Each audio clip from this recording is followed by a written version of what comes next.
DYFI జిల్లా committee ఆధ్వర్యంలో రాష్ట్ర ప్రభుత్వం ప్రతిష్టాత్మకంగా ఏర్పాటు చేసిన రాజీవ్ యువ వికాస్ పథకం కింద సుమారు 16,25,000 మంది ఈ రాష్ట్రంలో అప్లై చేసి ఉన్నారు. కానీ నేటి వరకు ఎంపిక చేయకపోవడం చాలా బాధాకరము.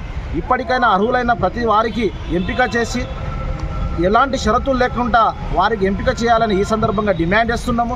అలాగే బడ్జెట్లో కూడా రాజీవ్ యువ వికాస్కు అధిక బడ్జెట్ కేటాయించి నిరుపేదలైన నిరుద్యోగ యువతకు ప్రతి ఒక్కరికి అవకాశం దక్కే విధంగా రాష్ట్ర ప్రభుత్వం చొరవ చూపాలని ఈ సందర్భంగా డిమాండ్ చేస్తున్నాము.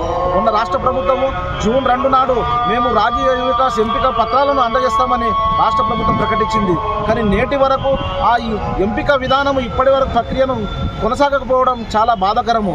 ఇప్పటికైనా రేవంత్ రెడ్డి ప్రభుత్వానికి కల్లిబొల్లి మాటలు చెప్పకుండా ఏ హామీలు అయితే ప్రకటించారో ఆ హామీలను ప్రకటనగా అమలు చేయాలని ఈ సందర్భంగా రాష్ట్ర ప్రభుత్వాన్ని డిమాండ్ చేస్తున్నాము.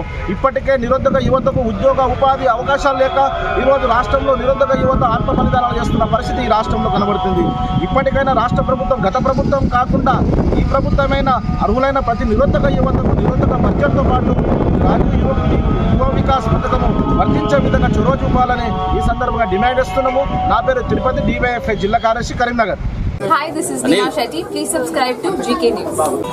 Hi everybody, subscribe to GK News.